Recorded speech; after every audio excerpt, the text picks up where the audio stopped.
First things first, gentlemen, how are you? Very good, yes. So week on from the release and still feeling quite, just on a high from it, to be honest.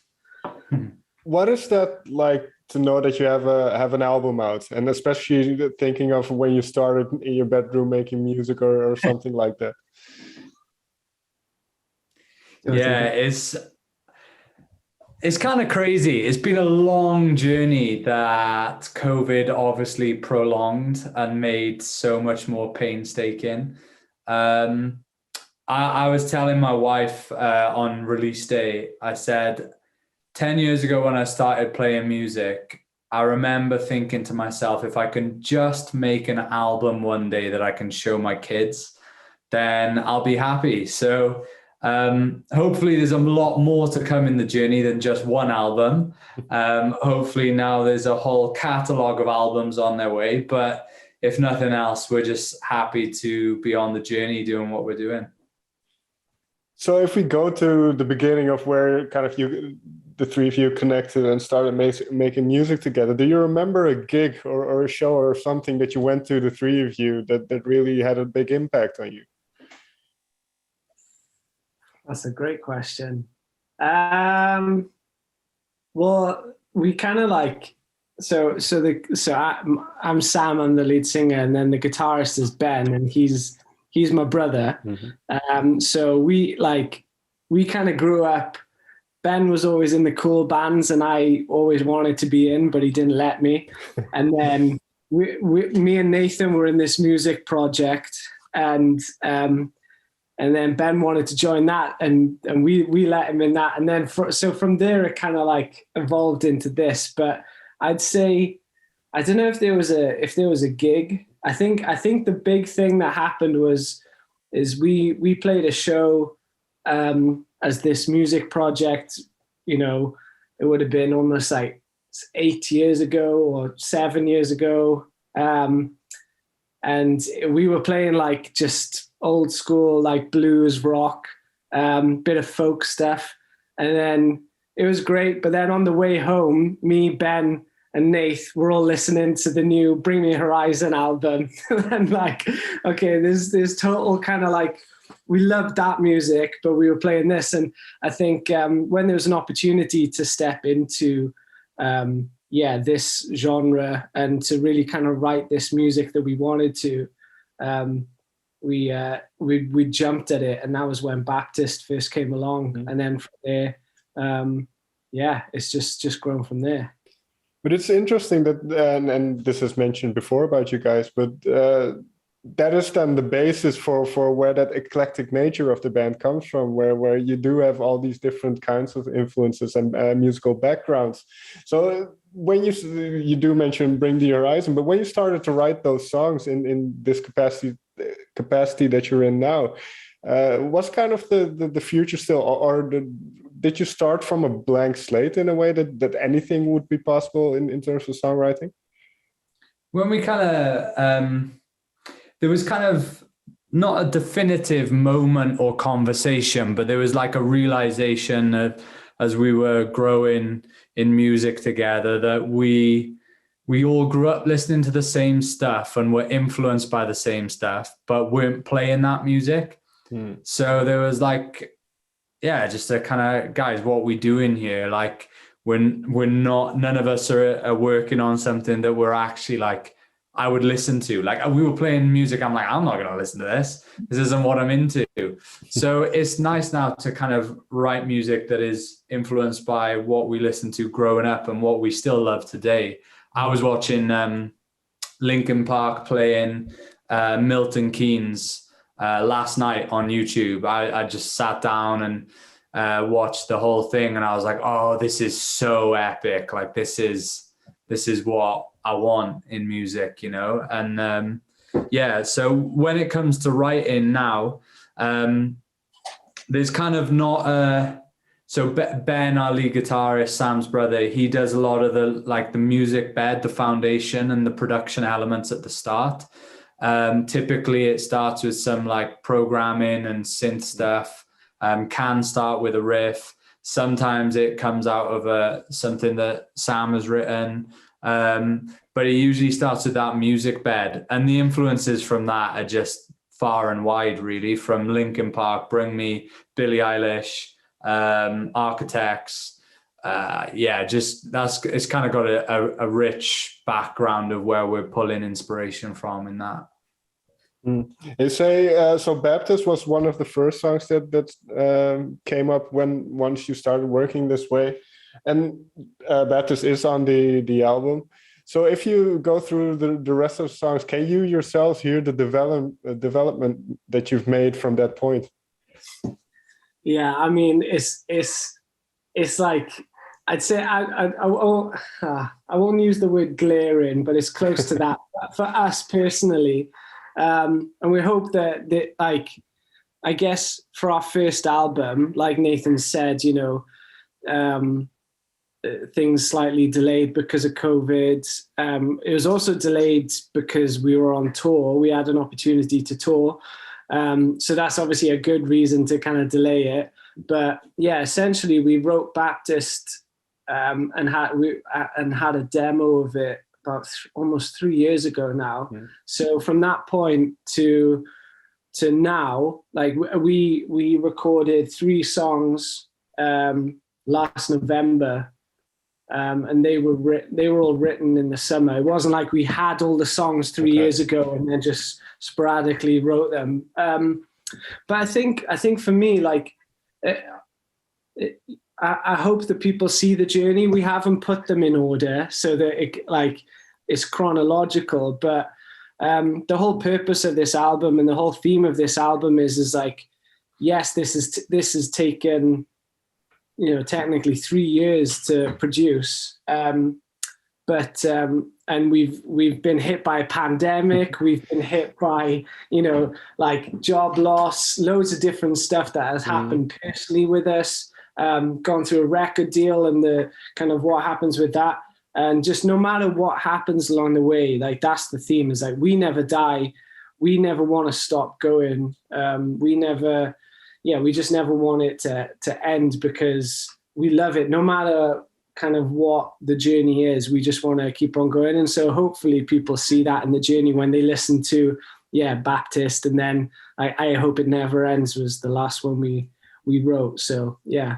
I do want to say Baptist is still a very good song, I think. And the riff is still very good. So I didn't mean it in any kind of way, but... no, that's good. No, but I can imagine for yourselves, as you said, it's been 3 years, so obviously you grow as people. But there's this attitude that you have then as no matter what happens, we'll keep going, and having somewhat of a positive mindset about, the shape the world is in these days. Where does that come from? Well, is that something you had to develop as a group, or is that kind of innate to the three of you?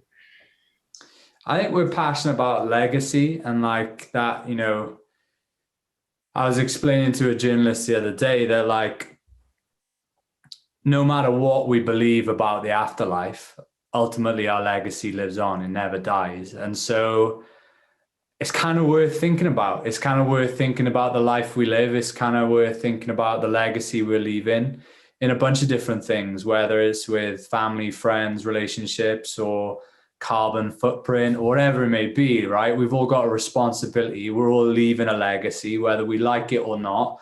We are making an impact on our environment and our surroundings. And so let's just make sure it's the best impact that we can make for us and in our lives. We have faith. We grew up in church, and it's that, I suppose, has shaped us thinking more that way and thinking more about it, and just thinking like, okay, it's kind of just something that we've spoken a lot about as a band. Like, what's the impact we're having? You know, are we having a positive or negative impact on our surroundings, in our relationships, and in our circles? So I suppose that like thought process of legacy and what we're leaving behind is something that we're thinking about as a band and that we're conscious of. Okay.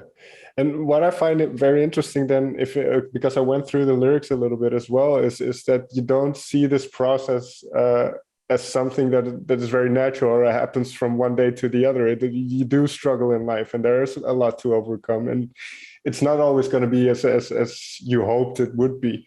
So talk a little bit about the lyrics. Is that something you collectively talk about and then kind of delve into certain areas of mental health and all that kind of stuff? Yeah, we were talking about the lyrics the other day, kind of reflecting on the whole album, and that also kind of developed over the 3 years, and each kind of song tells a story of that sort of time and space we were in, and yeah, I think there is so mainly lyric writing is predominantly done by me. It's kind of like naturally happened that way, I guess, because like I'm singing them and it's my voice, and so kind of it's naturally happened that way. And I really enjoy writing lyrics. I really kind of enjoy telling stories or communicating in like a slightly different way, or something that's kind of personal to me and being open about that. But I think we've always had a really open conversation about our lyrics, and to the point where I know it's happened before where Nathan has said something in a meeting that we've had, or, you know, we regularly have like, you know, not just band practice and work scheduled, but we have like intentional kind of emotional support with each other, I guess, where we come together and just like check in how we're all doing and get a bit of goodness from, we've got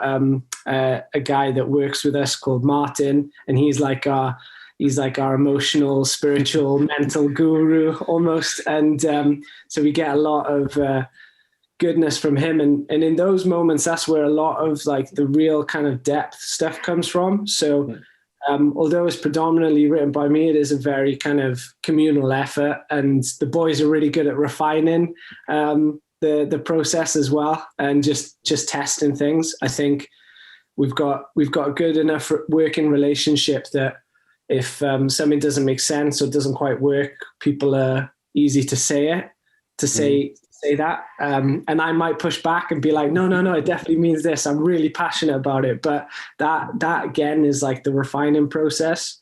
But yeah, we, at the end of the day, kind of like what Nathan was saying, we realized quite early on in the journey, especially when we play live and when we communicate with fans, especially younger members of the audience, we have a responsibility to not just like a balance of it, not brush things under the carpet and don't talk about the important stuff, but also not give it all the power, and also talk about like the hope in it all. Right. So yeah, I think we try and get the balance of that, because we're also not trying to portray that we have all the answers and we're all really happy and everything's absolutely fine, because that's just not the case. But we want people to feel like hope, and when they come and see our shows or listen to us on Spotify, we want people to question things and to go deep, but also have that hope and happiness as well. For you yourselves then, does it bring you yourself hope as well? Because I can imagine, I've always been a believer that whatever you occupy your mind with, that's kind of how you perceive the world and how you do. So by writing these songs, does that help you guys yourselves as well? But yeah, I mean, I've been a fan of Sam's work as a musician before the band, and like then so transitioning as like a mini fan when there was like 5 people in a pub. Not much has changed there because there's not that many people at our shows, but transitioning and being in the band and playing music for almost 10 years together, it's had such a profound influence on my life. Yeah, it's something like as a kid I craved like the brotherhood. I'm an only child as well, so I really craved it. But like I really craved that, like those relationships and those friendships where you can grow together. But like iron sharpens iron, so it's like you're like forging each other in fire and like calling each other out for crap and picking each other up when you're down. And so for me, the music's impacted my life in that way, from just being a musician in this band. Lyrically, I make my own lyrics up for the songs when I'm playing drums. So I'm probably the wrong person answering this question, I suppose. But it's the music itself has like a spiritual impact on my life. I feel like it's euphoric playing on stage together, and it's an intense experience, and it's definitely impacted my life in a big way. And I can imagine, and I'm not a musician, so I do have to imagine, but part of that kind of spiritual experience, or whatever you get from it, is in part the connection with the audience. I would say that there is this reciprocity. So having that missing now, and even if it's not many people, as you say, having that missing, what has that been like? That element of what you do and kind of that experience is missing for a while. Yeah, there has been a disconnect between like the artist and the audience, I guess. And luckily, like, you know, social media and all of that stuff gets a bad rep a lot of the time, but it's actually been really, really positive, I feel like, the last kind of year and a half. I know one of the big things that happened this year and a half, that we've been in lockdown here in the UK, is we did a little kind of, we did a little EP of about 5 songs, I think it was, that we wrote and recorded separately in our homes. So like, we weren't in a studio, we didn't write them together, we were kind of sending each other stuff. But that lyrically and kind of stylistically, it was very much like a homegrown project. And this lady that, you know, we don't know personally, we've never seen at a show. I think she just happened to hear it on the radio, heard one of the tracks, and just messaged us and commented on I think the YouTube video and on Instagram, was just like, this has really spoken to me, and you know, I've been listening to this every day during lockdown, and it's just keeping me going. And like, that's, you know, that's that. I know that's just one person. You know, we'd be kidding ourselves if we didn't want to be, you know, getting our music out to millions of people. But that one person, that like, that made a difference for that one. Okay, that's great. That's going to keep me going. But there is nothing like being in the room. Like we're yet to get back to it.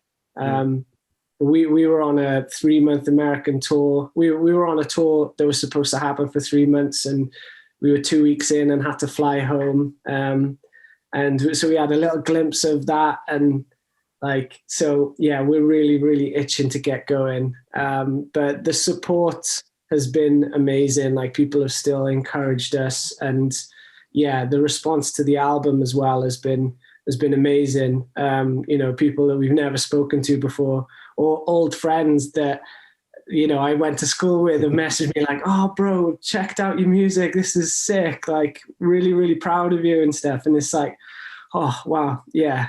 Okay. We're doing good. Let's keep going. Let's not stop. Yeah, with that in mind, and then as you kind of explained the album title as well, are you very ambitious people in terms of getting the music out there? No, I'm not meaning kind of the monetary or the financial aspect of it, but just ambitious. Super ambitious, to be honest. Yeah, kind of not sure how much I should say in publicly, because it's probably quite embarrassing. But like, yeah. Rightly or wrongly, very, very ambitious. We don't believe that we're, you know, the next best thing or like the world's best drummer for myself, but the vision for the band is enormous, and we certainly want it to grow far beyond where we think it can. And yeah, and I suppose when we look at album 2, we're already having conversations around, you know, what can we do? Certainly not to sell out, certainly not that, but what do we do to make this next album bigger, better, stronger, whatever other adjective I can use to describe to make it sound grander. But yeah, we certainly have high aspirations for sure for the band. And what I find interesting then is you mentioned legacy as well. So obviously you have to be happy with what you make. So is that always, I just asked it, I had an interview before this one, I asked the same question kind of, is that how do you walk that line between keeping your identity, but also trying to expand in a way? I think one of the real big kind of benefits of being in a band and having like good people around you is that you kind of are accountable, not only to kind of your own sort of like walk and your own integrity, but we're accountable for the integrity of the band. And I think like while we are passionate for the vision, like of people hearing our message, hearing our story, I think we're more passionate about the right people hearing what we have to say instead of, we'll say anything to get in the room with those kind of people. It is a fine balance because you get those carrots dangling in front of you and you're like, if we just do this, then maybe it'll help us with the next step. And like we've even kind of like written songs about like cutting corners and how like attractive it is, but that's basically what I Hope It Never Ends is all about. It's that like, okay, we're back to this spot, we feel like we're banging our head on a brick wall again. Like it's a slow process, but I hope it never ends, because I know that every time that we do come up against it, we're just going to get better. The integrity is going to get stronger. The refinement is going to be refiner or whatever the adjective is for that. So yeah, I think like it's just checking yourself. The album has been an amazing opportunity to reflect and to just assess things and to pat ourselves on the back a little bit, but also to be like, okay, what can we do better next time round? What's the next step? Where are we going now? So yeah, getting people around you is really, really important, and just keep communicating about it. Yeah, as you say, this first album very much like a first step on a long walk. It's not you have to go through a lot more to see where you end up. Finally, then I want to try and delve into a single song. So I'll ask Nathan, even though you make up your own lyrics as you're drumming, is there one song in which the lyrics really stood out to you, or in more than the others, perhaps? I got a couple that really stand out, and I've got a couple of my own variations on the lyrics that really stand out when I'm singing them. But the biggest is "We Never Die." I think it was definitely one of the first times we played it live. Was our friend's a promoter in a place called Norwich here in the UK, and he puts on an amazing event, and we went and we played the event. And it was going really, really well. And we get to that song and we loop the section where everybody's just chanting "We Never Die," and the "Whoa, we never die." And so we just loop that and like get the crowd going crazy. And so we finish the set and we're hanging out, having pizza afterwards with the promoter, and he gets a text from two young people that were in the show that night. I think one was a DM on Instagram and the other was a text. And they both said they'd come to the show with a plan to kill themselves after the show. And they knew exactly how they were going to end their lives after the show. But something changed during that show and they decided to live another day. And that was just incredibly humbling and profound to think that our song, or maybe it's not even our song, but something happened in our concert that impacted those young people in such a way that they decided not to end their lives. And so for me, the lyrics, "We Never Die," I'll never forget that. I'll always remember those lyrics and how they impacted young people's lives. Yeah, I don't think it gets much better than that. If the people can gather strength in whatever shape or form within kind of that context of a concert or a good song, that's just, it doesn't get any better. Sam, for you finally, then, do you have a song where you were surprised by your own lyrics, or that maybe at later reflection really stood out to you? I think one of my personal favorite lyrical songs is probably like like not the slowest, but the most unrocky, is "Haunt Myself," which is the second song. It was one of the last songs that we wrote. I think it was the last song that we wrote. But it was in that it was in that session where we recorded three together. And yeah, lyrically, like the line that really sticks out to me is like, I don't want to miss the things I really love the most. And I think, like, I guess in this period of the pandemic, we've all missed a lot of the things we really love. But kind of outside of the pandemic, just like not distracting ourselves with like chasing the dream, chasing stuff by missing everything else and not getting in our own way. That song was a real kind of like personal journey for me. And yeah, I really enjoyed the process of writing that. And when I listen back to it now, like, it's one of my favorites to listen to, because it weirdly feels like I'm listening. I'm obviously listening to the produced and mastered version, but I feel like I'm listening to the demo all over again when we first wrote it. But yeah, so I think like obviously the "We Never Die," like that's not just special for Nate. That's pretty special for all of us. And that was such a special moment, and yeah, kind of really solidified the vision that we had for the album and for that song to be a really important song. And it's like, well, okay, yeah, something's telling us that this is definitely an important song, then, not just for us but for people. To have a room full of young people screaming that is just, yeah, it was an amazing moment. So yeah, those two for me. Right. Well, I want to thank you so much for taking the time to talk with me.